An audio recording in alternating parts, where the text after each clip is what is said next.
is a case about Dawn's love for her daughter,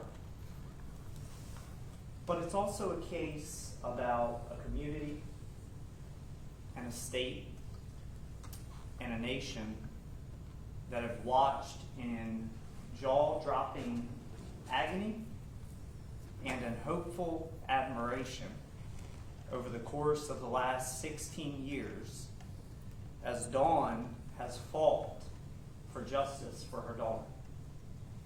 First to find her, then to figure out what happened, and ultimately to hold everybody who played a role accountable in every single way possible. That's what this case is about. And this week, you're going to see that story, I hope, over the course of just a day.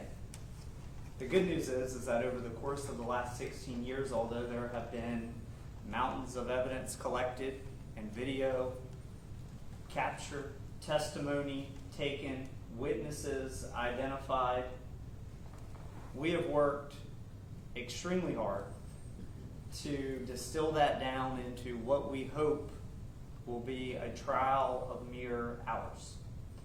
And that trial, because it is mere hours instead of weeks, is of course no less important. But Dawn trusts this community, and she trusts you as representatives of this community to understand that, and to understand that the evidence presented, because it is short in time, is no less important and no less heartfelt to her. There are multiple types of justice in our system, and justice comes in many dimensions. In this case, it's obviously been a long time coming.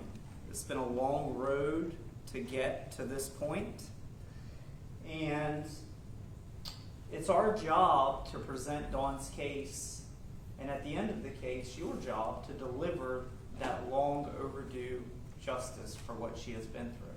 And you all know that in our system, there's criminal justice and there is civil justice. Criminal justice is beyond a reasonable doubt. You have to prove beyond a reasonable doubt what happened. That part, as to Mr. Moody, has been resolved. But there's also a civil justice component. And the civil justice component isn't about freedom.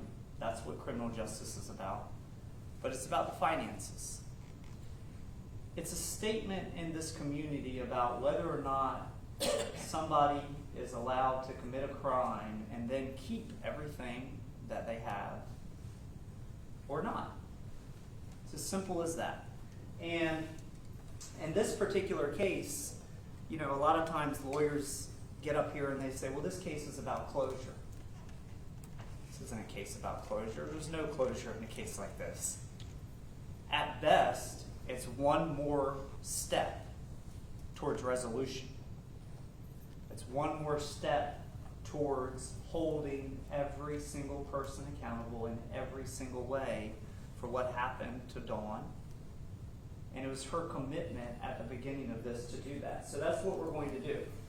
Now, the practical effect of this is that during the course of all of this, Mr. Moody, Raymond Moody, inherited some property. And so this judgment is the first step in being able to seize that property, since he's spending life in prison, and to give those proceeds to Dawn. Okay, that's the practical effect of what we're doing here. But the value of that property would not even cover her travel expenses for traveling back and forth to Myrtle Beach, to Georgetown, to Charleston, and everywhere in between that she has traveled to tell this story, to find her daughter. And then, after finding where her daughter was, the remains of doing the hard work to hold people accountable.